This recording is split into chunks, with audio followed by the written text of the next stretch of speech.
우리 좌우에 한번 인사합시다. 잘 오셨습니다. 한 번 더 인사합시다. 건강하세요.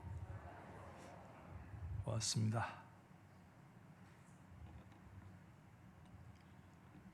좀 인위적인 용어이기는 했지만은 지난 6주간에 걸쳐서 로마서 8장이 가르치는 6가지 신앙 혹시 생각나세요? 첫 번째 무슨 신앙? 생명신앙. 그 다음에 뭐죠? 아들신앙. 그럼에도 불구하고 우리 가운데 끝까지 따라오는 두 가지가 있는데 탄식과 기도의 역사가 그럼에도 우리 가운데 있다. 그때 하나님이 주시는 거룩한 영적인 대안이 두 가지가 있는데 합력해서 하나님은 선을 반드시 이루어 가시고 더 놀라운 것은 하나님의 우리를 향하신 사랑은 우리의 환경 여건을 초월하는 끝까지 포기하지 않으시는 하나님의 사랑의 위대한 승리를 하나님께서 우리 가운데 주실 줄 믿습니다. 이 6가지 우리 신앙에 대해서 말씀을 묵상하면서 말씀을 준비하고 또 부족하지만은 여러분 앞에서 전했던 사람의 마음에 한 가지 깊이 남는 것이 있어요. 제 안에 여운이라고 할까요? 그게 남아 있어요. 혹시 여러분에게는 어떤 여운이 남아 있는지 제가 알 수 있는 길은 없어요. 그것은 다름이 아니고 사도 바울이 말씀했던 our weakness, 우리의 뭐죠? 연약성, 우리의 연약성. our strongness, 우리의 강함, 이렇게 하면 참 좋겠는데 그 6가지의 내용을 살펴보고 나서 목사인 제 마음에 계속해서 반복적으로 깊이 남는 한 단어가 있다면 our weakness, 우리의 연약성이라고 한다. 이와 같이 성령도 우리의 연약함을 도우시나니 우리는 마땅히 기도할 바를 알지 못하나 오직 성령이 말할 수 없는 탄식으로 우리를 위하여 친히 간구하시느니라. 제가 두세 차례 그런 말씀을 드렸어요. 로마서 학자 드글라스 무는 이 연약성을 두고 이렇게 말을 했던 거 생각나잖아요. 인간 상황의 총체다. 여러분 기억나시죠? 하나님의 자녀라도 예외일 수 없는 피조물성이다. 이것은 우리 피조물이잖아요. 뭐 대단한 것 같지만 우리 다 하나님의 피조물이에요. 그렇기 때문에 피조물이 피할 수 없는 그것이 비록 하나님의 아들이라고 할지라도 총체적 상황인 연약성이다. 심지어 더글라스 문은 이 부분에 대해서 그렇게까지 더 얘기를 합니다. 우리가 무엇을 기도해야 할지를 알지 못하는 것은 이 세상에 살 동안은 극복될 수 없다. 이게 주석이라고 합니까? 정직한 주석이라고 생각이 돼요. 우리가 뭐 기도에 굉장한 능력을 가지고 있는 것 같지만 우리가 뭘 기도해야 될지를 모르는 것은 우리 인간의 연약성의 총체이며 그것은 피조물성이며 이 세상에 사는 동안에 극복될 수 없는 우리의 치명적인 연약성이다.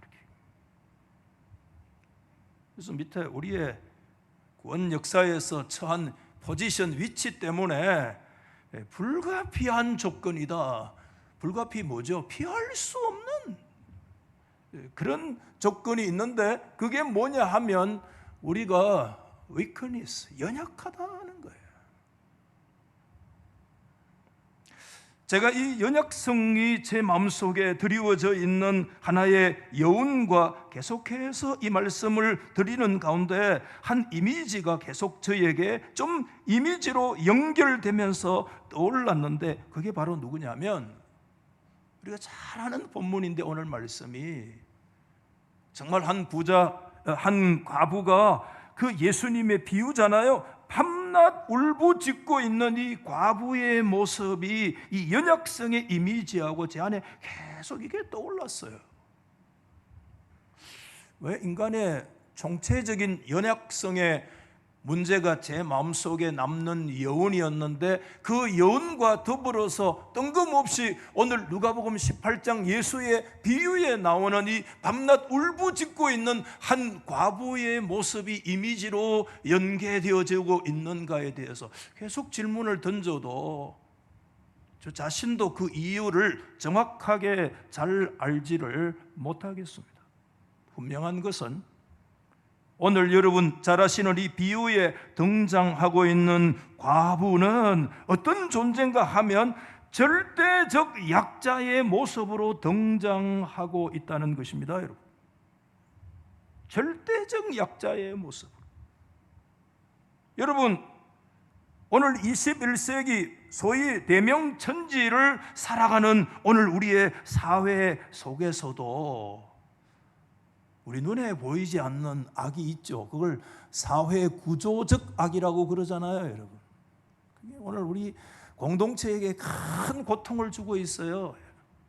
빈부의 격차, 북방구와 남방구의 격차, 이 사회적인 여러 가지 이 스트럭처 구조적인 그런 악들이 우리 가운데 있는데, 여러분, 저와 여러분의 삶 속에서 그런 일들이 정말 없기를 바라지만, 어떤 여러분 한 개인이 사회 구조적인 어떤 악과 우리가 부닥치고 우리가 직면하면 솔직히 여러분 그 앞에서 우리가 절대적인 한계를 느낄 수밖에 없어요. 그래서 여러분, 요즘 절대 우리 기독교 신앙 안에서 용납될 수 없는 일이기는 하지만 간간히 우리가 매스컴을 통해서 들려오는 가슴 아픈 소식이 있어요. 그게 뭐냐 하면 요즘 그런 용어를 못 쓰게 하기 때문에 극단적 선택, 자살이잖아요.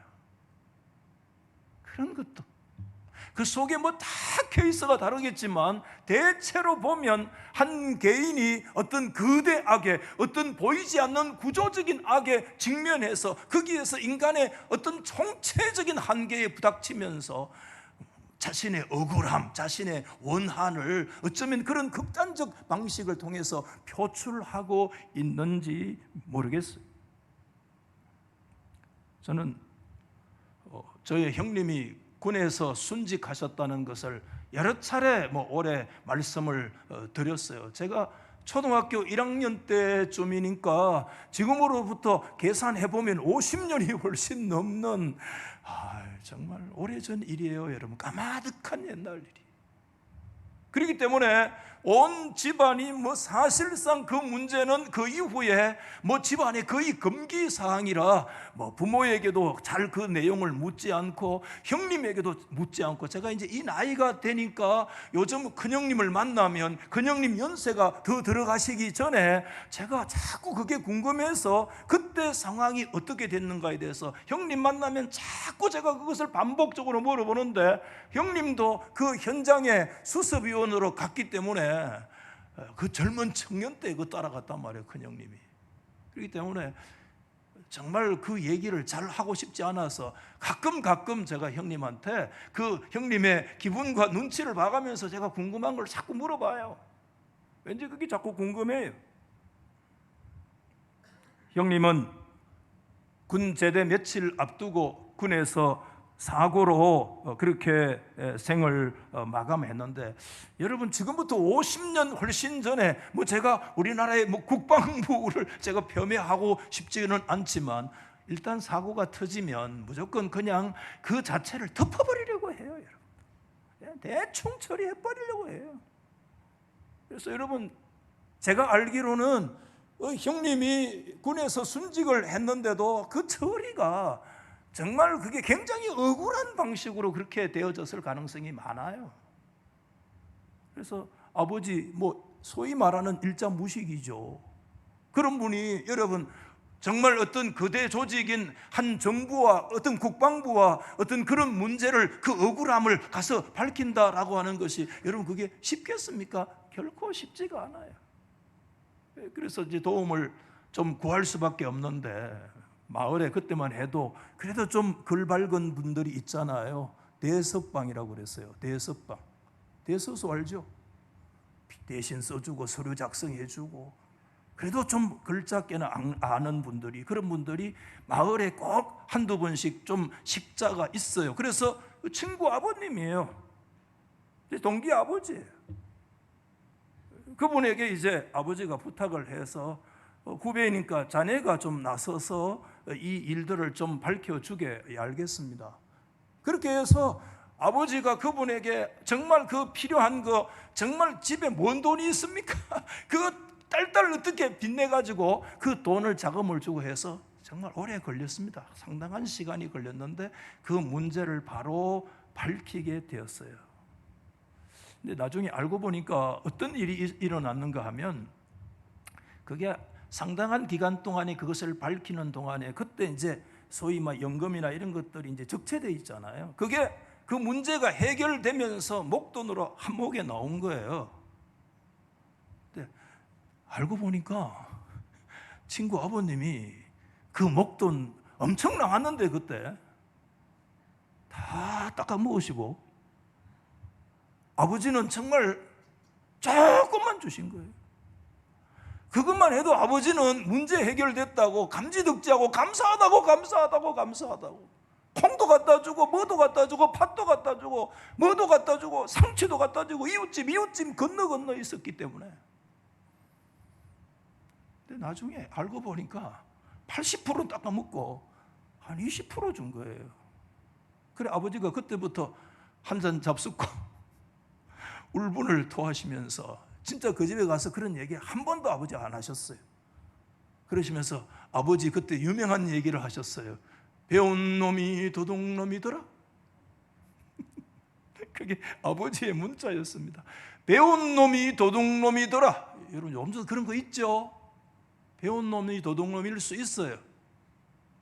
그래서 나는 배워도 도둑놈은 안 돼야지 그런 생각을 가졌는데 제가 많이 배우지는 않았지만 지금까지 제가 도둑질은 안 했어요. 사실 한 푼도 도둑질은 안 했어요. 자식을 잃은 것도 억울한데 자식의 목숨값도 그 믿었던 이웃의 그 정말 식자에게 또 그것조차도 또 사기를 당하고 그럼에도 그게 그저 감사해서 그저 배운 놈이 도둑놈이더라 그 원한을 그냥 삼키고 또 삼키면서 또 지나갔던 그런 부모의 모습이 지금 생각이 나요. 이 말씀. 근데 여러분 2000년 전의 상황이라고 하는 이 과부의 시대라고 하는 거, 여러분 오늘 이 성경에 예수님께서 등장시키고 있는 이 과부라고 하는 이 비유의 한 인물을 왜 과부로 얘기해 주고 있는가 하면 이것은 오늘날로 표현 얘기하면 사회 안전망 제로의 상황을 얘기할 때 절대 인간의 약점과 연약성에 노출되어 있는 인간의 실제와 실존을 예수님이 제시할 때 실존이니 실체니 연약성이니 그런 철학적이고 어려운 단어를 예수님이 사용하지 않으시고 예수님이 아주 쉬운 비유인데 그 시대의 안전망에서 완전히 제외된 가난한 억울한 한 과부의 모습을 통해서 우리 인간의 연약함에 직면해 있는 실체를 보여주시고 있다라고 하는 거라고 생각이 되어져요. 거기에 비해서 여러분 오늘 이 가난한 과부 연약성의 정체에 부닥쳐 있는 이 과부가 상대해야 될 사람이 누구라고 여러분 생각합니까? 여러분 오늘 비유를 얼마나 정확하게 파악하는지 한번 물어볼게요. 오늘 이 비유에서 여러분 이 과부의 상대가 누구죠? 사냥대 누굽니까? 누구예요? 잘 성경을 읽어봐야 돼요. 오늘 이 비유를 우리가 얘기하면 흔히들 불의한 재판관 비유다, 아니면 여러분 울부짖는 과부의 비유다 보는 관점에서 그 이름을 쉽게 붙일 수가 있습니다만은, 여러분 오늘 이 성경에서 예수님이 말씀하는 비유의 이 가난한 과부의 상대가 누굽니까? 성경 읽으면 불의한 재판장인 것처럼 보이지만 그거 성경 잘못 보는 겁니다. 불의한 재판관이 그의 상대자가 아니에요. 오늘 이 불의한 이 과부의 진짜 상대자가 누군 줄 아세요? 여러분 오늘 이 본문 성경에서는요 딱 한 번 언급되는데 그것도 전면에 드러나지 아니하고요 슬쩍 지나가는 굉장히 숨겨진 한 존재가 있습니다. 그 존재를 오늘 이 성경은 3절 말씀에 무슨 용어로 딱 한 번 사용하고 있는가 하면 뭐라고 얘기하죠? 원수다. 원수. 누구의 입장에서 원수입니까? 가난한 과부의 입장에서 원수가 있습니다. 불의한 재판관이 그의 상대가 아니라 이 과부의 진짜 상대자, 파트너가 누구냐 하면 원수라는 거예요. 그 원수는 전면에 드러나지 않아요, 여러분. 그리고 여러분 오늘 이 굉장히 법정적인 그런 상황을 얘기하고 있는데 법정에 출두하지도 않아요. 그러면서도 자신이 가지고 있는 모든 권위와 권세를 이용해서 불의한 재판관을 자기의 뜻대로 조정할 수 있는 그런 존재, 굉장히 무서운 존재입니다. 여러분 시시각각 그 가난한 과부의 목을 막 조으면서 그 과부가 도저히 견디다 못해서 그 불의한 재판관이라고 온 도시에 이미 정평나 있는 그 도대체 말이 통하지 않는 그 불의한 재판관을 향해서 밤낮으로 뛰어나가지 아니하고는 견딜 수 없는, 그를 그곳으로 뛰쳐나가도록 만들었던 보이지 않는 손, 그를 옥죄고 그를 목조여 오는 것이 있는데 그게 누구냐? 숨겨진 원수입니다. 여러분 원수, 무서운 개념이에요. 오늘 저와 여러분 우리가 누가복음 성경에서 사용하는 이 원수의 개념, 예수님께서 비유를 말씀하시면서 이 원수의 개념 좀 더 우리가 폭을 넓혀서 신약 성경에서 말씀하고 있는 원수가 있습니다. 저 여러분의 원수가 있나요? 원수 있습니까? 내가 눈에 흑떡하기 전에 내가 저놈 자식 용서할 수 없는 원수가 있습니까? 그거 원수 아닙니다. 진짜 원수.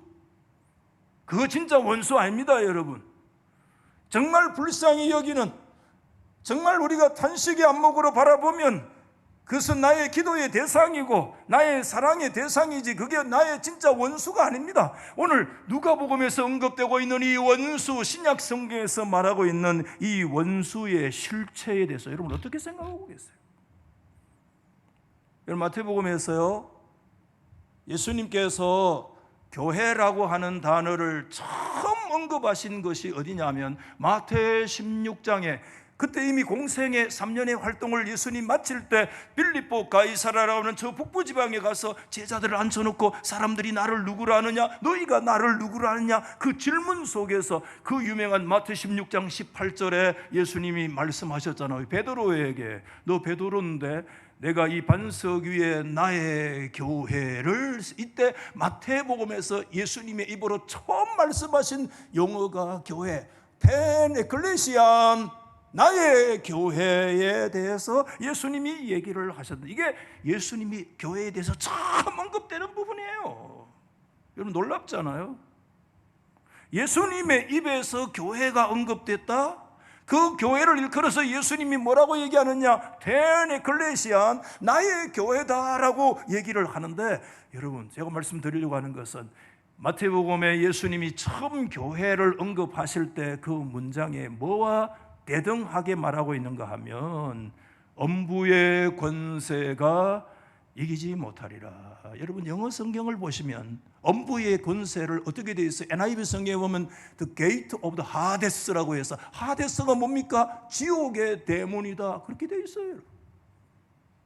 예수님이 교회를 언급하시면서 그 교회도 너의 교회가 아니라 마이 처치, 나의 교회라고 얘기를 하시면서 예수님이 그 교회를, 예수님 자신이 세운 교회를 얘기하시면서 예수님이 교회를 처음 언급할 때 굉장히 전투적 방향으로 얘기를 하는데, 그 교회와 더불어서 끊임없는 전투의 방향 속에 놓여있는 이 하데스 지옥의 대문인 음부의 권세가 하나님의 교회와 끝없는 영적인 전투를 하는데 결코 그 지옥의 대문이, 지옥의 세력이 하나님의 교회를 이기지 못하리라. 아멘. 오늘 여기에서 우리는 뭐를 생각하게 되는가 하면, 하나님의 교회는, 주님이 세우시는 주님의 교회는 태생적으로 그 태어나는 순간부터 뭘 두고 있는가? 원수인 사탄 대적자를 두고 있는 것이 교회가 가져야 될 교회의 숙명입니다. 여러분, 이걸 오늘 기억해야 됩니다. 우리가 하나님의 아들 되어지는 그 순간부터 우리가 모든 것이 끝나는 것이 아닙니다. 그 순간부터 우리는 뭘 두고 있는가 하면, 우리 앞에는 원수를 두고 있습니다. 우리 앞에는 지옥의 대문이 우리 앞에 활짝 열려 있습니다. 하나님의 교회 앞에 지옥의 대문이 크게 확 열려 있다는 걸 여러분 기억하십시오. 오른쪽에 교회의 문을 열고 천국을 가는 저와 여러분의 바로 한 발 왼쪽에 보면 지옥의 대문이 활짝 열려 있습니다. 여러분, 이 교회의 운명입니다. 우리 정신 차려야 되죠. 우리의 영적인 싸움은 숙명처럼 오늘 우리의 삶 속에 드리워져 있어요. 여러분, 지난 주간에 새벽 기도에 사실 한두 몇 주의 본문이 에베소서의 말씀이었는데, 여러분 에베소서 많이 읽어보셨잖아요. 저도 뭐 수를 헤아릴 수 없을 정도로 에베소서 읽었죠. 그런데 읽을 때마다 뭐 우리가 성경은 다르잖아요. 주시는 교훈이요. 이번에 에베소서의 말씀을 다시 새벽에 쭉 또 묵상을 하면서 다시 깨달았는데, 에베소서 그러면 우리가 사실 제일 표상은 에클레시아, 하나님의 교회잖아요. 그렇죠? 교회에 대해서 얘기하고 있고, 그런데 교회만 얘기한 거라. 이 교회를 얘기할 때 하나님 성부의 여러분 만세전의 예정과 성자 십자가의 속량과 제3의 역사와 성령 하나님께서 우리에게 보정이 되신 삼위 하나님의 합동으로 우리가 거듭나 하나님의 에클레시아, 하나님의 교회 안에 우리가 서 있어요. 그런데 이게 영광스러운 모습인데 이것만 있는 게 아니에요. 에베소 성경에 계속해서 따라오고 있는 그 교회의 대적적인 한 세력을 언급을 하고 있는데, 그게 뭐냐 하면 엄청난 능력들로 나타나는 한 존재, 그룹이 있어요. 그걸 우리가 놓치면 안 돼. 여러 구절이 있습니다만 여러분, 대표적인 구절이 바로 뭐냐? 에베소 6장 12절 말씀. 우리 여기서 말하는 우리는 에베소 성경에서 얘기하고 있는 하나님의 교회를 얘기하는데, 하나님의 교회가 교회되는 그 순간에 우리가 우리의 스트러글, 우리의 씨름이 있는데, 그것은 혈과 육은 여러 차례 말씀드렸어요. 이게 뭘 얘기하느냐 하면, 내 옆에 있는 연약성으로 특징 지어지는 인간을 말해요. 여러분의 싸움의 대상은 혈과 육이라고 표현되는 연약한 인간이 우리의 싸움의 대상이 아닌 줄 오늘 깨닫는 역사가 있기를 바랍니다. 사람을 자꾸 붙들고 싸워요, 여러분. 어떤 사람은 평생 막 목사를 붙들고 싸우고, 어떤 사람은 남편이 원수다. 남편이 원수 아닙니다, 여러분. 어떤 사람은 옆에 있는 어떤 다른 동료를 붙들고 일생을 싸우고, 여러분, 우리의 씨름은, 우리의 싸움은 그런 연약적인 특징 가지고 있는 혈과 육이라고 말할 수 있는 그런 인생이 우리의 싸움의 대상이 아니라, 하나님의 교회와 성도가 싸워야 될 진짜 싸움의 대상자는 아르카이, 통치자들과 권세자들, 엑수시아스와 세상 주관자들, 코스모크라토라스, 코스모 우주를 얘기합니다. 이 세력은 어둠의 영역인 온 우주를 지배하는 듯한 엄청난 악한 영들, 이와 같은 역사들이 있는데, 이 세력들, 이 능력들로 나타나는 존재와 하나님의 에클레시아가 에베소 성경 안에 흐르고 있는 두 가지 거대한 표상으로 함께 흘러가고 있어요. 여러분, 위대한 성경이죠. 여러분, 정확한 실체를 우리 가운데 말씀해 주고, 하나님의 교회는 태생적으로 뭘 두고 있는가? 그의 앞에 지옥의 대문을 두고 있고, 하나님의 교회는 처음 출발하는 순간부터 그 앞에 여러분 아르카이 엑수시아스, 더 나아가 코스모크라토라스, 이 푸니마틱한 이 수많은 악한 영들의 이 집단적 능력의 역사와 하나님의 교회는 직면되어 있다 라고 하는 것을 에베소 성경을 통해서 사도 바울은 에베소 교회가 영적으로 교회가 어떠한 상황에 놓여 있다는 것을 깨달아 알기를 원하는 거예요.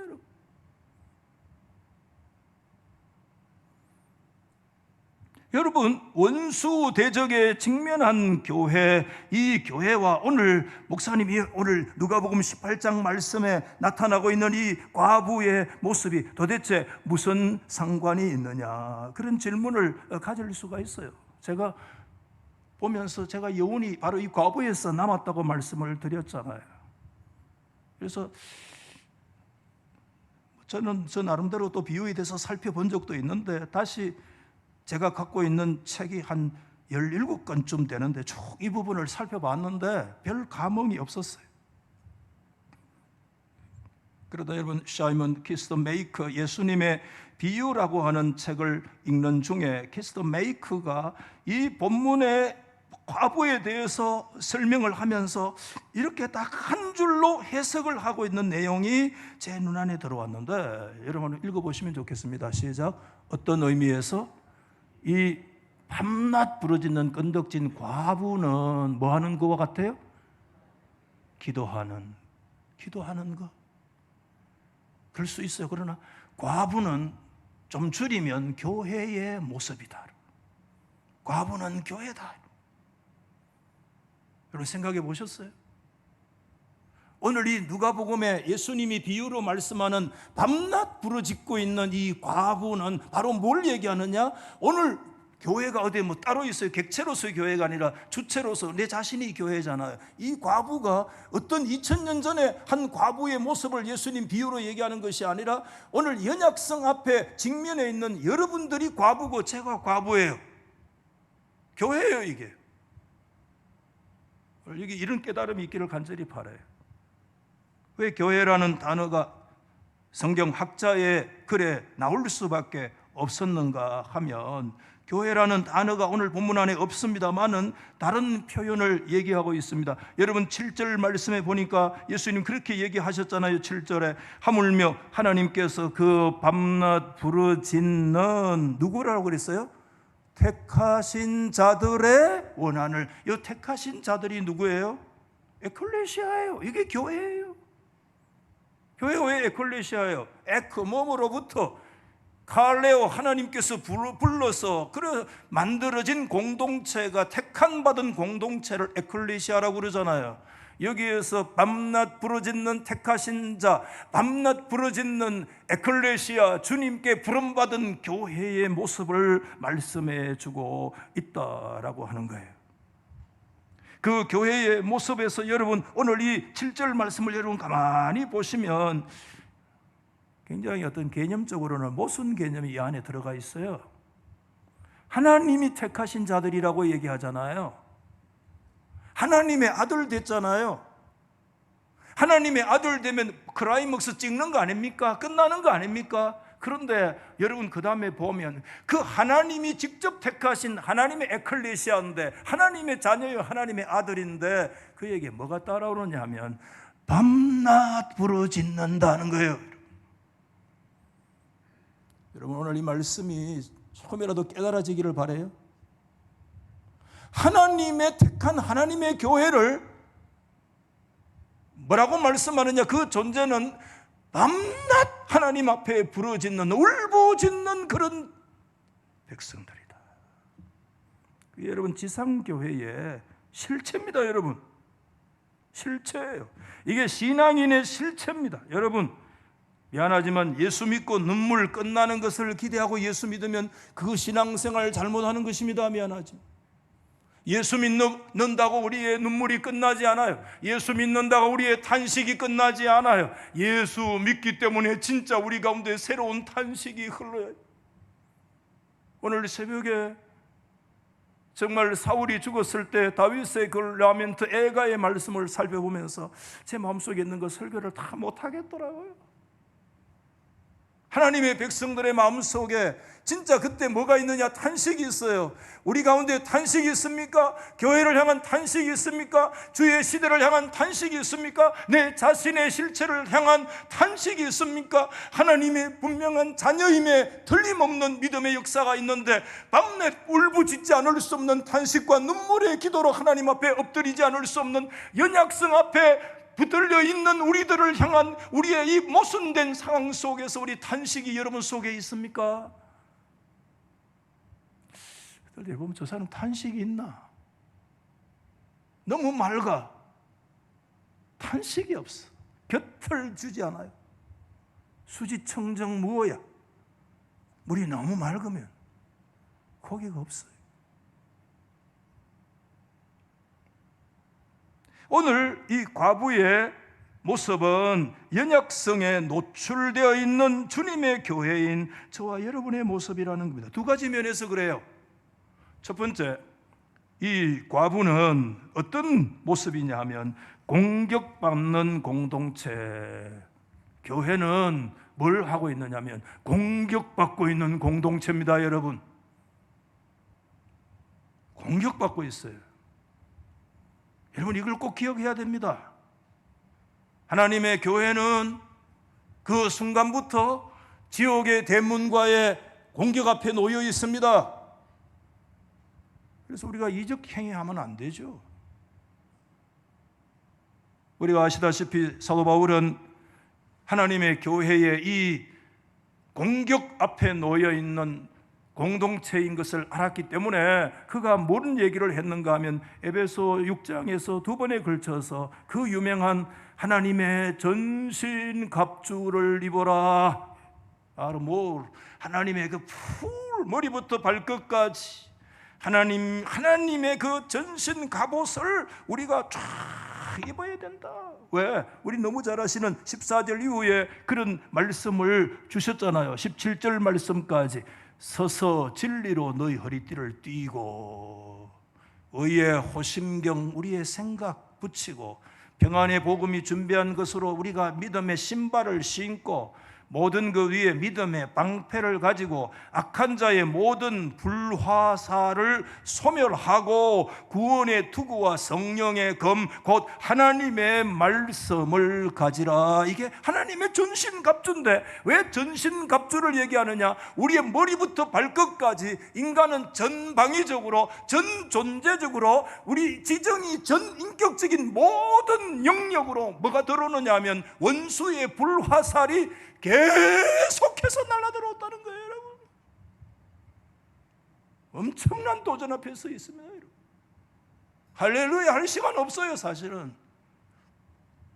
하나님의 교회는 원수의 불화살이, 이것은 여러분 옛날에 어느 안정요라는 사람이 여러분 베트남 전쟁을 하얀 전쟁이라고 얘기를 했잖아요. 하얀 전쟁. 왜 하얀 전쟁? 그 백색 가루, 여러분 그거 뭡니까?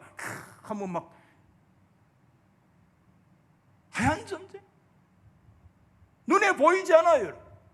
우리의 영적인 전쟁은 눈에 안 보여요. 그렇지만 우리의 머리부터 우리의 발끝까지 전방위적으로 눈에 안 보이는 비가시적인 그런 싸움과 공격들이 막 계속 지금 막 퍼붓고 있습니다, 여러분.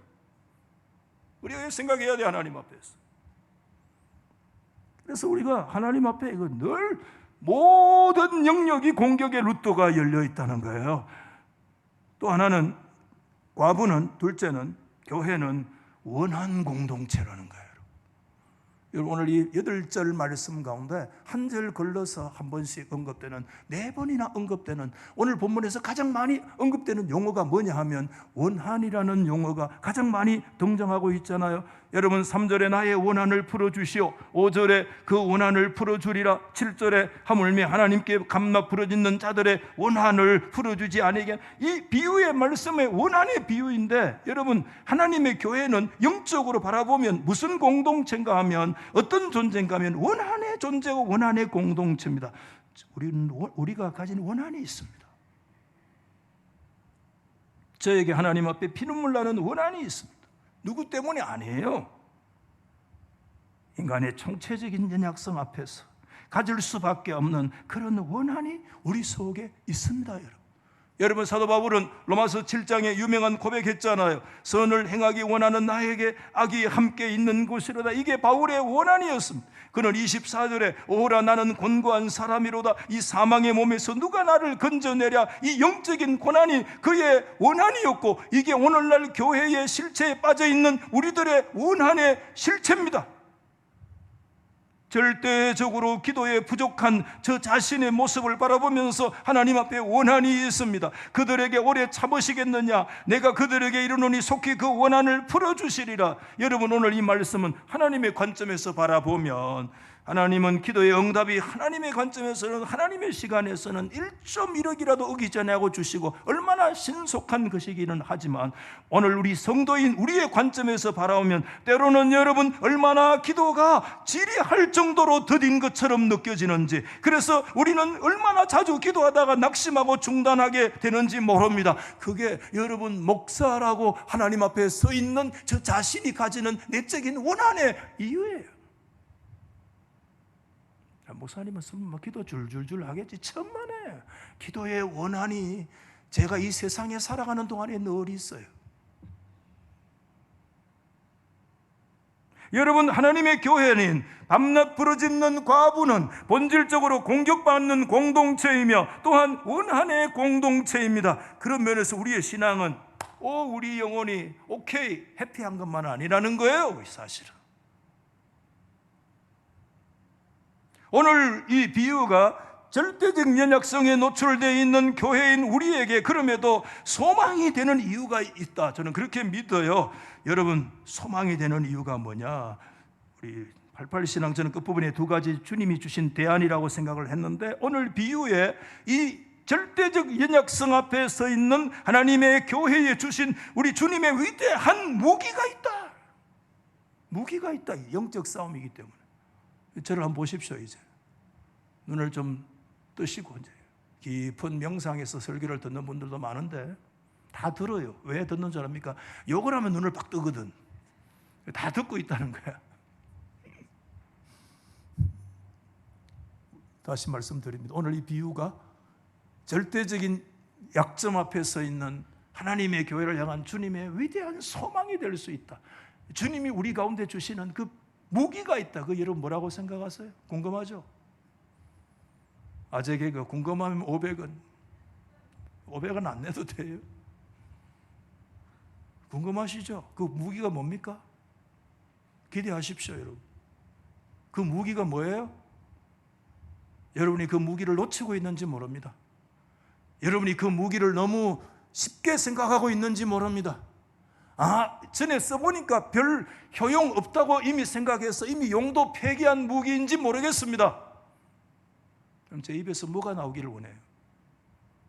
주님이 교회에 주신, 성도인 저와 여러분에게 주신 최대의, 어쩌면 거의 하나님의 말씀과 더불어서 유일하게 우리가 써먹을 수 있는 무기가 있는데, 그게 뭐예요?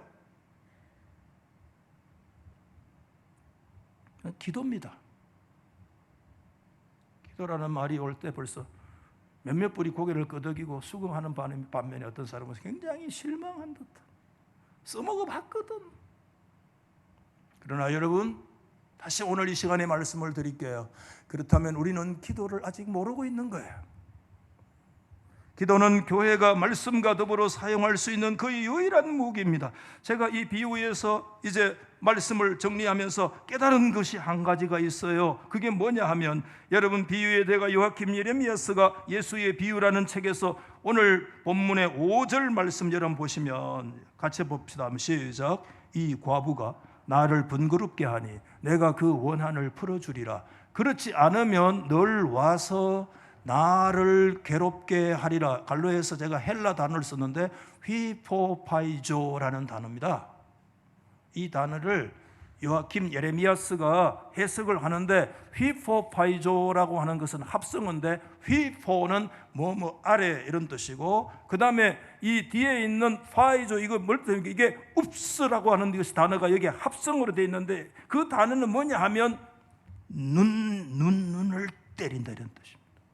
그러면 히포파이조라고 하는 것은 문자적으로 그대로 해석을 하면 저를 한번 보십시오. 굉장한 해석입니다. 한번 합시다. 눈밑을 때린다. 진짜 싸우는 놈은 눈밑을 때려야 돼. 싸우지 마세요. 눈밑을 때리, 눈두덩이를 때리뿌는 거야. 이게 히프파이저예요. 다시 말하면 오늘 굉장히 여러분 오늘 이게 뭐 아주 그저 억울한 그저 그런 것으로 되어 있는 것 같지만 예수님이 오늘 이 가난한 과부에 대한 이 비유에 대한 말씀을 하실 때 뭔 용어를 쓰고 있는가 하면 사실 무슨 용어냐면 박싱, 권투 용어입니다. 권투 용어, 복싱 용어입니다. 탁 때리는데 어디를 때리는가 하면 눈밑을 때리는 거예요. 눈밑을 때리는 거예요. 굉장한 깨달음 아닙니까? 제 혼자 그런가요? 착각은 뭐 약이 없다 하긴 하지만 여러분, 이 과부는 아무런 힘도 소위 말하는 백도 없는 절대 연약성 앞에 노출되어 있는 이게 어떤 존재인가 하면 오늘 우리들의 영적인 실체고 교회의 실체입니다.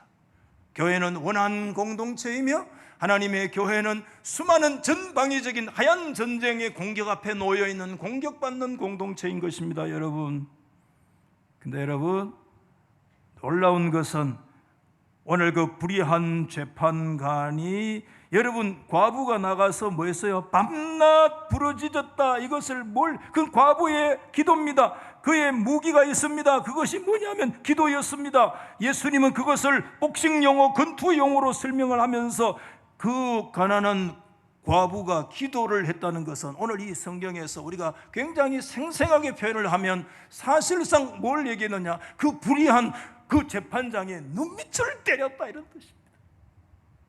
복싱이다.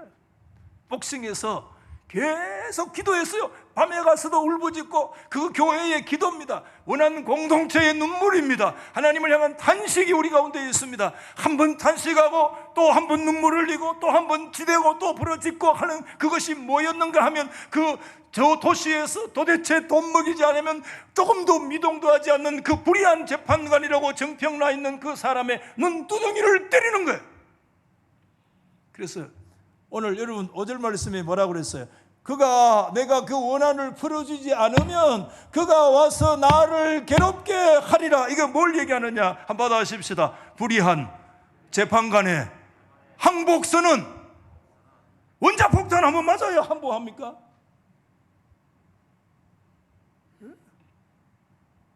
이 2차 세계대전에 원자폭탄 맞고 여러분 일본 천황이 항복선언을 하는 8.15 그날 우리에게 해방이 왔잖아요. 항복선언, 불의한 재판관이 그 여인의 기도를 통해서 눈두덩이를 때리는 히포파이저를 통해서 나가 뻗어버린 거야. 항복한 거야 여러분. 근데 여러분 오늘 우리가 이 성경에서 진짜 놓치시면 안 돼요. 제가 얘기했잖아요. 이 과부의 진짜 상대 카운터 파트너가 누구라고 그랬어요? 보이는 불의한 재판관인 것 같지만 아닙니다. 그 성경 잘못 보는 겁니다. 진짜 이 과부의 상대는 뭐라고요? 드러나지도 아니하고 전면에 나타나지도 아니하면서 모든 것을 배후에서 조장하고 있는 뭐지요? 원수가 그의 진짜 파트너예요. 여러분 오늘 이 성경은 불의한 재판관의 항복 선언이 아니라 오늘 이 성경이 진짜 우리에게 가르쳐주는 교훈이 뭔가 하면 우리가 놓치는 것이 뭐냐면 그 과부에 숨겨져 있는 엄청난 세력을 가지고 드러나지 아니하고 무섭게 그의 목을 조아오는 그 원수의 세력이 깨어지고 원수가 항복하고 엄부의 권세가 깨어지고 견고한 진들 사단의 세력들이 파하여지고 깨지는 역사가 일어나는데 뭘 통해서 그 일들이 일어나게 되어졌는가 하면 아무 백도 없는 절대 연약성 앞에 노출되어 있는 그 눈물의 가부의 그 기도의 역사가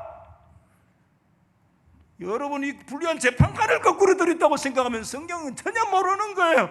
전혀 그 배후에 붙이고 있는 이 악한 견고한 진인 사단의 강력한 세력을 깨부수는 이와 같은 역사가 일어난 줄 믿으시기 바랍니다.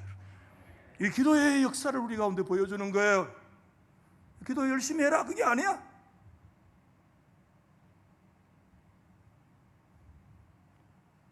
성도의 기도는 보이지 않는 세상의 원수의 세력들을 무력화시킵니다. 이것이 하나님의 교회와 성도가 기도를 포기할 수 없는 이유인 것입니다, 여러분. 그것이 우리의 기도입니다. 말씀 정리하겠습니다. 우리에게 주시는 교훈이 있어요. 첫째 교훈이 뭐냐? 첫째 받아하십시다. 기도는 성도가 마땅하게 마땅한 것이. 기도 없는 건 성도 아니다 이 말입니다. 여러분, 우리 성경 이거 읽어보면 밋밋해서 재미가 없어요. 헬라로 읽어보면 조동사 데이라는 동사가 몇 번 언급되고, 여러분 8절 안에 조동사가 18번이나 나옵니다. 18번. 이렇게 원문을 봐야 되죠. 18번이 뭡니까? 조동사는 반드시 의무적으로 뭐뭐 해야 된다 그런 뜻이에요. 그게 18번이나 나와요. 이건 뭘 얘기하는가 하면 그 문장 구조 안에서 성도의 기도는 해도 되고 안 해도 되는 것이 아니라 이건 반드시 해야 되는 것이다. 아멘 하십시다. 반드시 해야 되는 것이기 때문에 하나님의 교회는 연약성 안에 놓여있는 과부의 존재 정도로밖에 보이지 않는 그 하나님의 교회에 하나님이 주신 엄청난 영적 무기가 있는데 그게 뭐냐? 기도다. 두 번째, 기도는 항상 해야 된다. 그래서 이걸 실천하신 분이 누굽니까? 예수님은 밤낮으로 기도하셨습니다. 기도는 항상 해야 된다. 받아봅시다. 항상 밤낮으로. 세 번째 마지막, 기도하다가 뭐 해서는 안 된다는 겁니까? 낙심해서는 안 된다. 기도해야 되는 것이 성도의 의무라면 기도하다가 낙심하지 말 것도 성도의 의무입니다. 오늘 말씀을 마치면서 진짜 오늘 이 성경이 우리 가운데 가르치는 것이 있는데, 우리의 기도를 들으시는 대상자이신 하나님이 어떤 분인가를 제대로 봐야 돼요. 이 성경이 굉장히 오늘 우리 가운데 정말 오해를 주는 것은 하나님에 대한 이미지를 우리로 하여금 왜곡시키기 때문에 그래요. 하나님은 달래고 얼르고 도대체 말도 듣지 않으시고 그저 눈물 흘리고 그런 자의 기도만을 들으시는 불의한 재판관처럼 하나님께서 고래 심줄처럼 찔긴 하나님의 모습을 보여주는 것처럼 구조적으로 보면 그렇게 하나님의 상을 왜곡될 가능성이 굉장히 많은데, 오늘 성경은 절대 오늘 본문은 그런 게 아닙니다. 역설적으로 예수님께서 이것을 통해서 뭘 얘기하고 계시는가 하면, 우리 하나님은 고래 심줄 불의한 재판과 같은 얼르고 달려야 될 그런 존재가 아니다. 아멘. 분명히 끝에 말씀했습니다. 내가 8절 말씀에 내가 너희에게 이르노니 뭐죠?